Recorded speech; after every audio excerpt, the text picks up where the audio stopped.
Hey there, subscribe to my channel, and also press this bell icon so you never miss any new updates, cause whenever we upload new video you will get a notification on your phone. You and a friend are looking for a place to live. You have a list of places and go to see a rental agent to check on a number of points. Listen to the conversation between your friend and the rental agent and complete the list. First, you have some time to look at questions 1 to 7.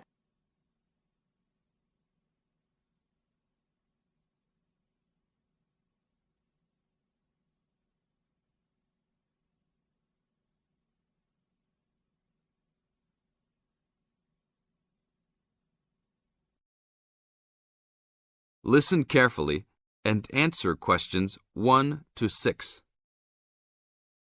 Hi, we've been looking over your listing of apartments for rent and we have a few questions about a couple of the apartments.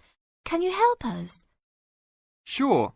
Yeah, this is our most recent listing. What would you like to know? Well, we were first wondering about the house on 3rd Street. We can see that it is furnished and rents for $135 a week, but can you tell us how many bedrooms it has?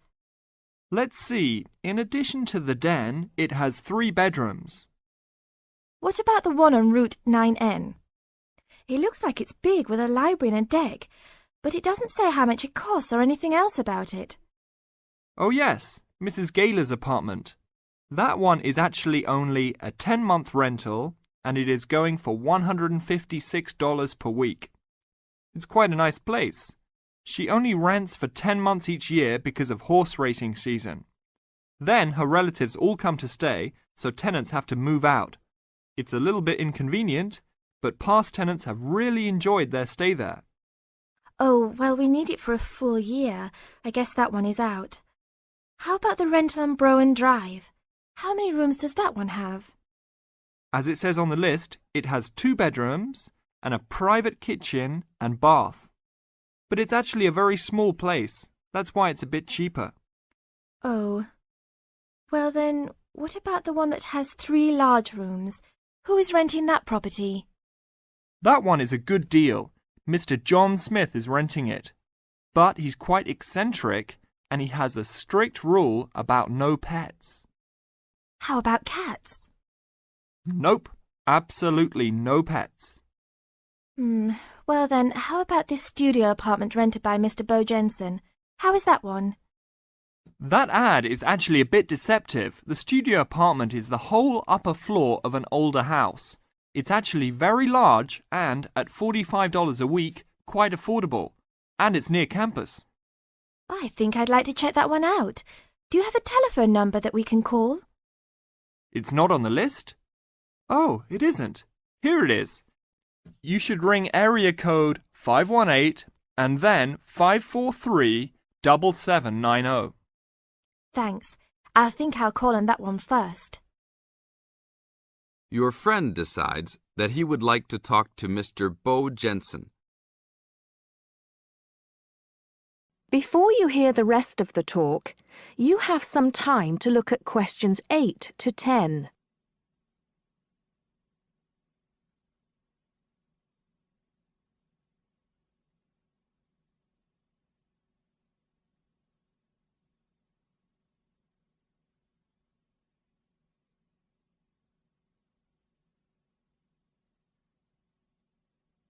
Now listen and answer questions 8 to 10. Hello? 1512, Route 9. Yes, is this Mr. Jensen? Yes, it is. Can I help you? Yeah, we're studying here at university and we came across the rental information for the studio apartment that you are renting. Is it still available? Yes, of course. I actually just placed the ad and you're the first person to call. Is there anything you'd like to know about it? Yes, actually there is. As students, we are on the internet a lot, and we heard that some homes in the area have high-speed connections. What type of connection do you have there now? Oh, that's an interesting first question. But I guess I have heard that too. But we just have a phone line here. Nothing fancy. I think you can have a cable line installed, but it's just a phone line for now. Okay, well maybe we can do that. What type of heating does the apartment have? Now there's a more traditional question. We have oil heat here. It's an older house. That tends to be a little more expensive during the winter, right? Yeah, but there's nothing to do about it. It would cost too much for me to put in a gas heater. What else would you like to know about the apartment? Well, we heard it was quite big. Is it furnished? Actually, yes. I should have put that in the ad. It has an old couch and a couple chairs, a dining table, refrigerator, stove, and even a dishwasher. Does it have any beds? Yep, it has 2. That sounds great. When is the apartment available? You can have it tomorrow night if you want. I just have to clean up a couple things before you get here. Do you want to come over and see it first? No, it sounds fine to us. I actually know the street too, so I know the area. We'll take it. That is the end of part 1. You now have half a minute to check your answers.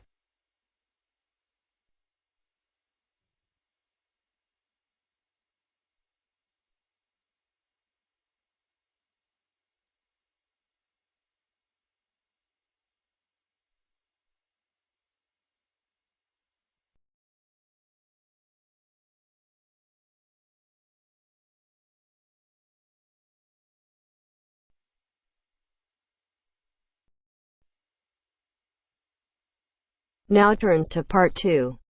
Part 2. First, you have some time to look at questions 11 to 16.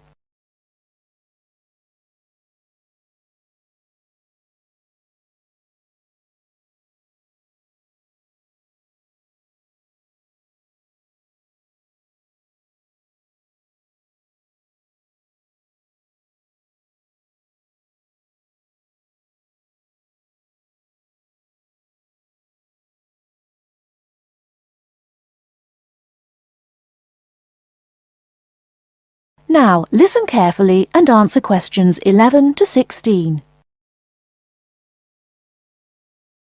Hello, welcome to the university. Let me introduce myself. My name's Helen Brown. I'm the International Office Administrator and I'm responsible for looking after students here on scholarships, in particular Chevening scholars. Perhaps you could introduce yourselves to me. Hi, I'm Ansgar from Grasse in southern Austria.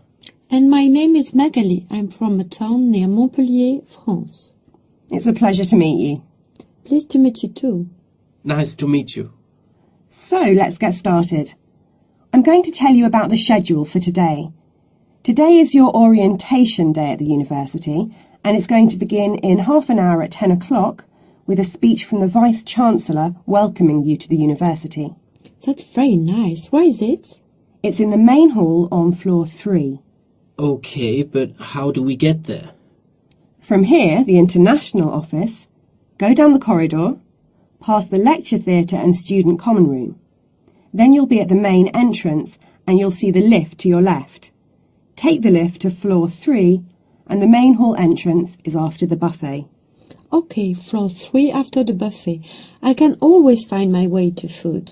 So we'll be able to find the main hall, no problem. So after the Vice-Chancellor greets the new students, then 30 minutes later, the Mayor will welcome you to the city. Together it should be about an hour, so it's not too much of a drag. And what happens then? After that, you'll have a meeting with a representative of the British Council, and she will brief you on life in Britain and what your sponsor expects, and of course doesn't expect from you. It will be nice to meet them. Is that in the main hall too? No, but it is on floor 3 again. With your back to the main hall, go down the corridor past the labs. Sorry? The laboratories, on your right, and the computer cluster rooms on your left, and at the end of the corridor are seminar rooms 1 and 2. Your meeting is in seminar room 2. Did you mention what time that is? No, I didn't. It's at 11:15 and it should last about half an hour. You'll meet her a number of times during your studies, so it's important to go to that meeting. Okay, I'll make sure Magali is on time. Ansgar, I'm always on time. Very well. Now for the final part of the morning and lunch, you'll be with your department. We're both doing biomedicine. Oh, that's interesting. but we're not sure how to get to our department. Well, you don't need to go very far from Seminar Room 2. The laboratories and seminar rooms all belong to your department. So basically, you need to turn left out of Seminar Room 2 and go past the next 2 teaching rooms. Your departmental office is on the left. Will someone be there to meet us? Oh, but of course. At 12 o'clock, the course administrator will meet you at the departmental office and introduce you to members of staff and the head of department, Professor Heanue. Heanue? How do you spell that? Heanue. He will tell you about the department and your course, the coursework and academic life in Britain. Have you both got reading lists? Yes, I have. I'm afraid I haven't. You can get one at that meeting.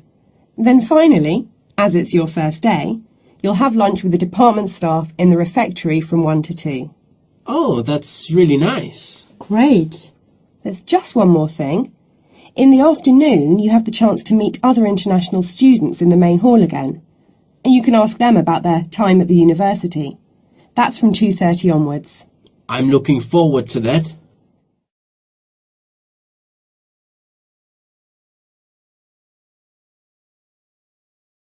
Before you hear the rest of the talk, you have some time to look at questions 17 to 20.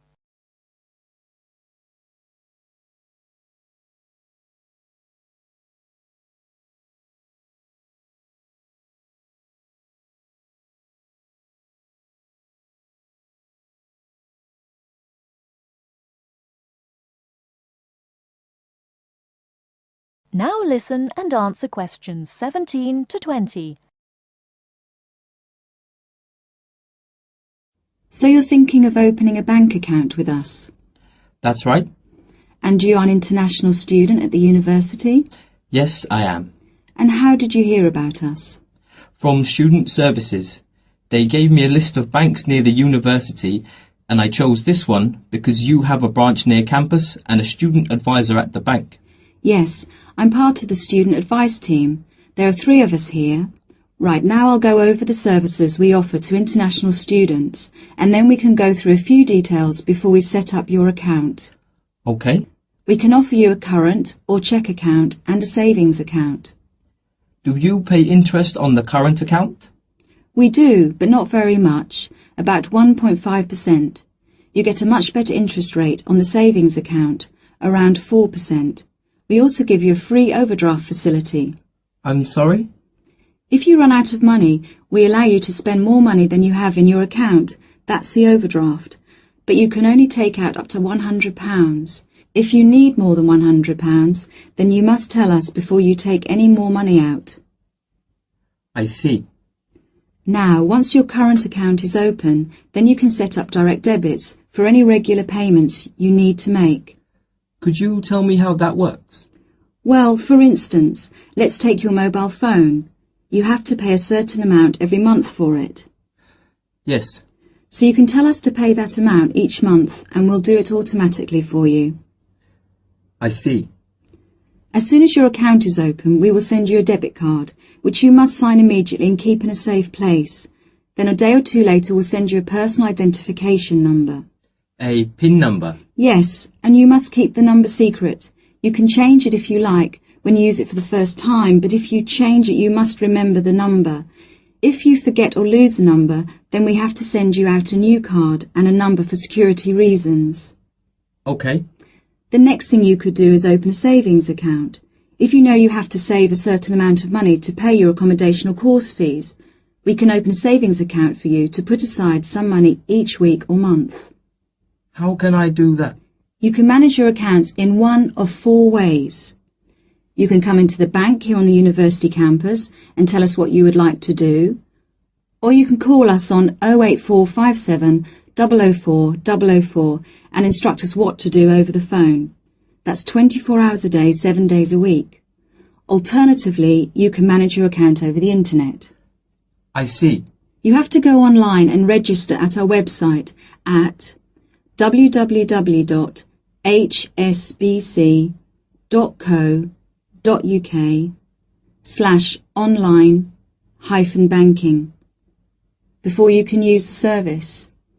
Finally, if you have a digital TV, you can use TV banking by pressing Interactive on your digital TV remote control. Oh, really? I don't have a digital TV, unfortunately, but I can do the first three things. Now, do you have any insurance? What's that? For example, if you lose something or one of your possessions is stolen, we will cover the cost of it. How much does that cost? It's £24 a year, so it really is worth thinking about.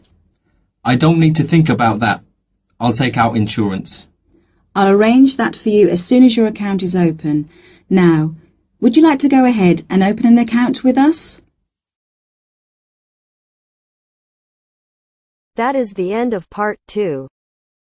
You now have half a minute to check your answers.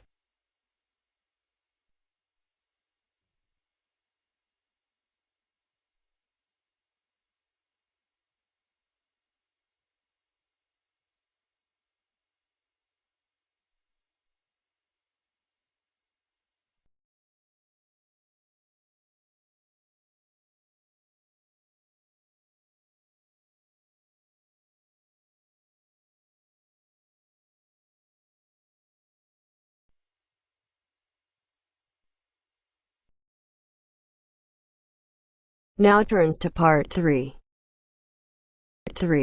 Part 3. You will hear a tutor and some students talking about an assignment. Listen carefully and answer questions 21 to 26.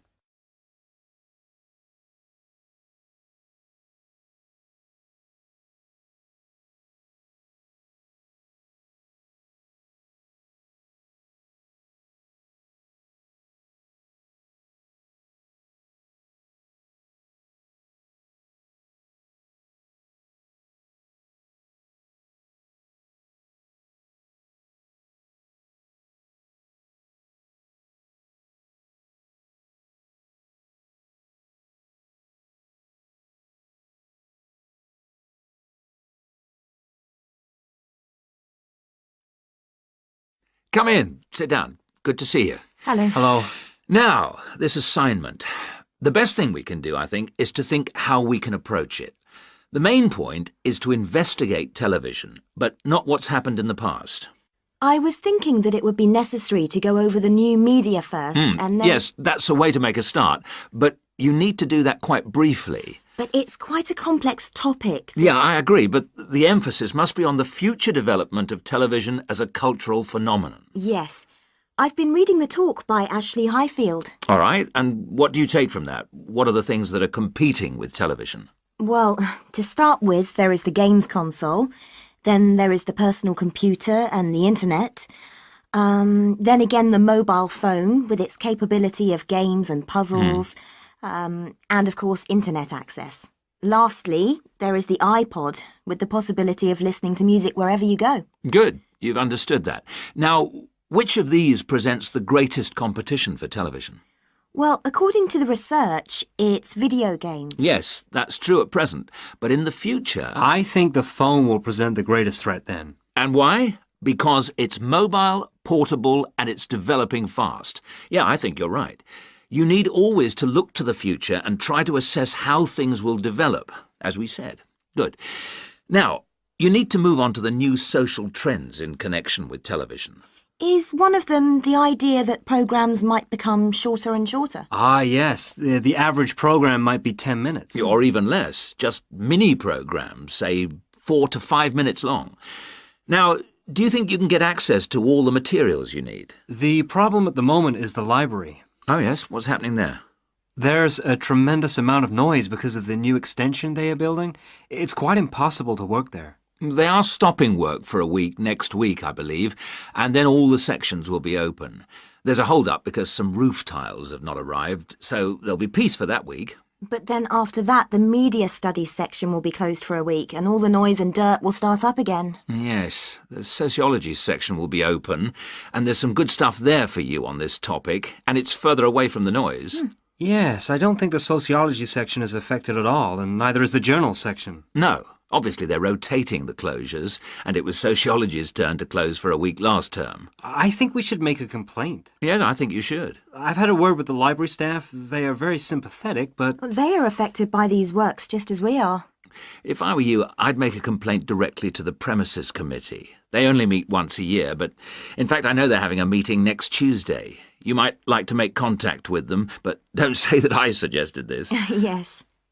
But the Students' Union might be better since they are independent of the university. That's true, but I can't imagine that people haven't already approached them about this.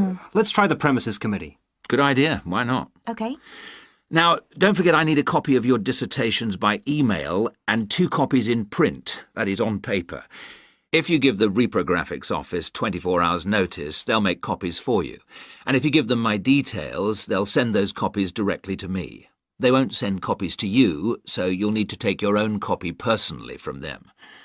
Good. Any questions? Before you hear the rest of the talk, you have some time to look at questions 27 to 30.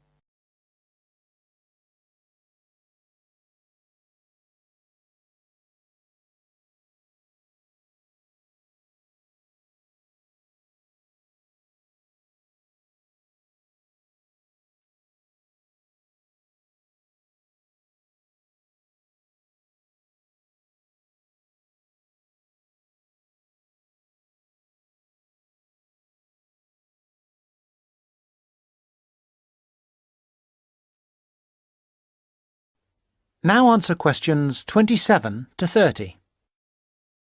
One little thing was just that I wondered whether we should actually talk about that famous website. You know the one, YouTube. Ah, I was rather hoping you hadn't overlooked that. Good point. It's mostly homemade videos. I suppose you could say that each video is a television version of a podcast. Anything else? Yes, I've got a question, I'm afraid. I'm not completely clear about the exact meaning of culture, as we are using it in this subject. Well, Mrs. Jones is giving a lecture on culture and society in the University Theatre. It's on Wednesday at 10 a.m, and you can learn all about it there, I'm sure. Can you give us that again, please? Yes, that's Culture and Society. It's in the University Theatre, and let me just check the time. Yes, here it is, 10 a.m. on Wednesday. She'll be giving a very thorough discussion of the issues in defining what culture means. Right. That's good. The thing is, the reading list confused me a bit. One thing that occurred to me was that it might be broken down into subsections for future students. Yes, that's a fair point. I'll bear that in mind. Now, don't forget, you need to do the reading and finish the assignment by the 4th of July. Is that okay? Fine. Thank you very much.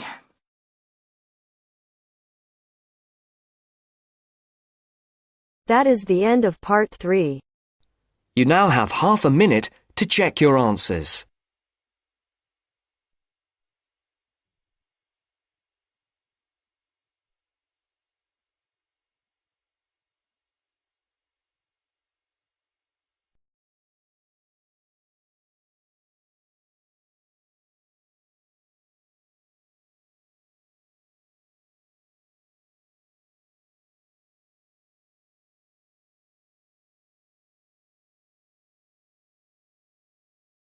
Now turns to part 4. Part 4. Listen to the introduction about Tower Bridge and complete the summary. First, you have some time to look at questions 31 to 40.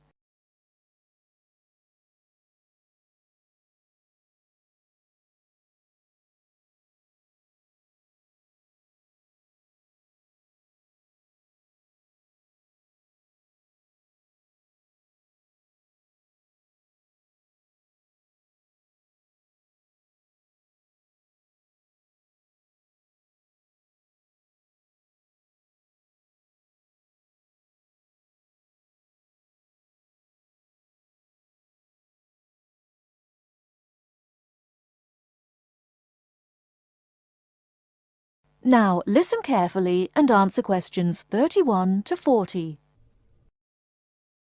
Tower Bridge is located in one of the most interesting parts of London.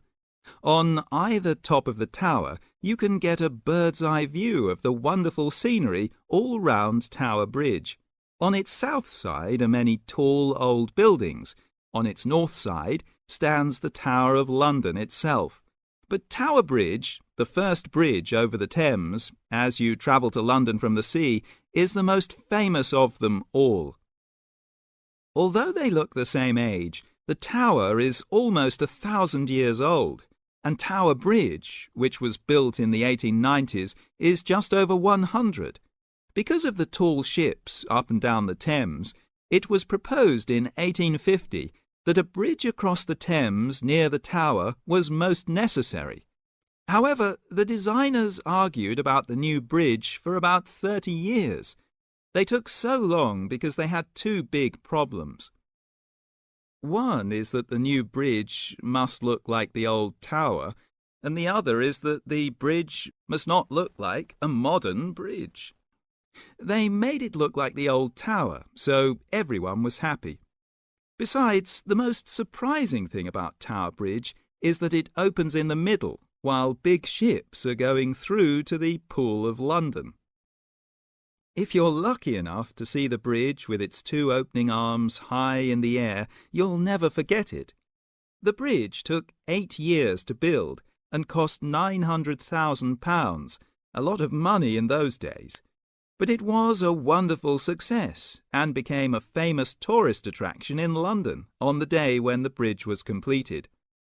100 years ago, the Thames was once London's busiest traffic route, so that the bridge opened at least 12 times a day. Today, big ships don't go so far up the Thames. Tower Bridge opens perhaps only twice a week, but the same wonderful machinery is still in good condition. Green, yellow and red, the colourful wheels and engines look smart and new, not 100 years old. They still lift the two heavy opening arms, each 1,000 tons, leaving 70 metres for the ships to go through. And they still can open and close the bridge in 1.5 minutes. Things are changing greatly now at Tower Bridge. The horses that used to help with pulling have gone, and so have the tugs, for they're no longer necessary. The walkways from one tower to the other at the top of the bridge were closed years ago because so many people jumped off them into the Thames, which is said to open again soon. In addition, the beautiful wheels will be part of a special exhibition for the public to visit. There'll be a restaurant in one of the towers and a pub in the other.